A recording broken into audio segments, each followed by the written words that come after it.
हाल ही में prime minister ने यह कहा कि ये ट्रीजन में आता है 9 मई का वाकया, और अफवाज पाकिस्तान की तरफ से जो सख्त तरीन अल्फाज इस्तेमाल किए गए, ना ढील देंगे ना डील देंगे, ये chief of the army staff ने कहा। तो अब मामलात किस तरफ जाएंगे? क्या कोई डायलॉग की गुंजाइश पैदा हो सकती है, नहीं हो सकती?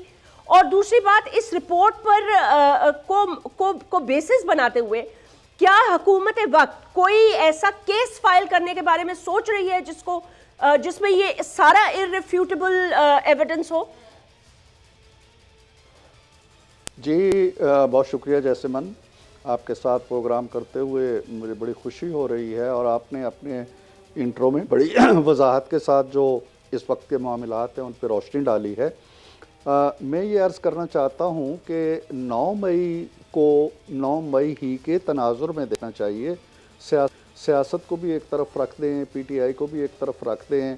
जो कुछ 9 मई को हुआ, सिर्फ अगर उसकी बात की जाए तो वो ये है कि एक शाम कोयटा की छावनी से लेके चकदरा की छावनी तक हमले होते हैं, फ़ौजी तनसीबात पे होते हैं, कोर कमांडर का घर जलता है, GHQ पे हमला होता है, हमारे तैयारे जलाए जाते हैं।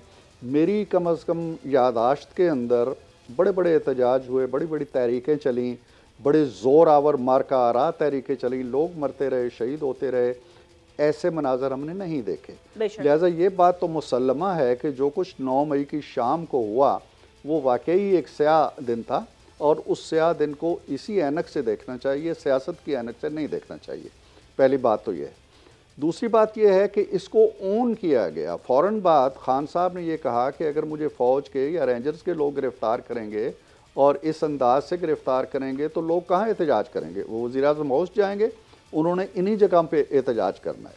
फिर उनकी दूसरी स्टेटमेंट उन्हीं दिनों आ गई, 2-3 दिन के बाद, कि अगर अब दोबारा इस्लामाबाद हाई कोर्ट के अंदर वो बैठे हुए, तो उन्होंने कहा कि अगर मुझे दोबारा गिरफ़्तार किया गया तो दोबारा यही कुछ होगा, अवाम इसी तरह का रद्द अमल देंगे।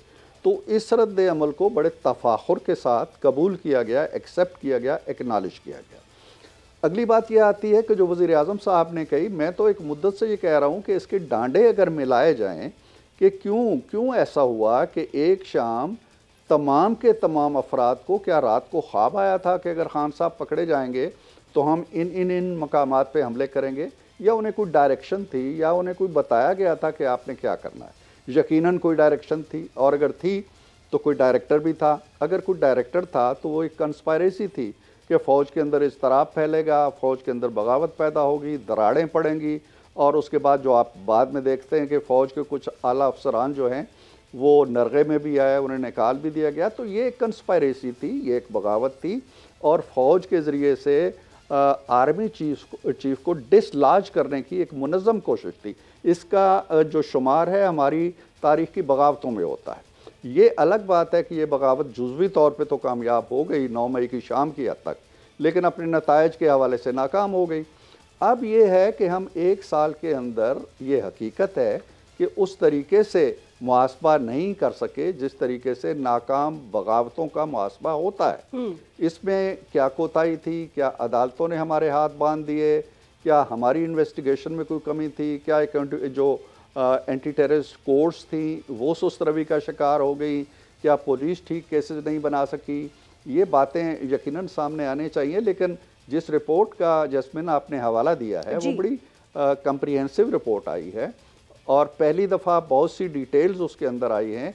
और मेरा ख़्याल ये है कि ये रिपोर्ट महज़ अवाम को दिखाने के लिए या किसी कारनस पे सजाने के लिए नहीं है। इस पे अमल होगा, इसको देखा जाएगा, और अब वो 1 साल के अंदर जो आपको हम सबको शिकायत रही है बेका अमल जो है वो तेज़ी से नहीं बढ़ा, वो मुझे लगता है कि अब बढ़ेगा। सब्सक्राइब करें और बेल दबाएं ताकि कोई खबर रह न जाए।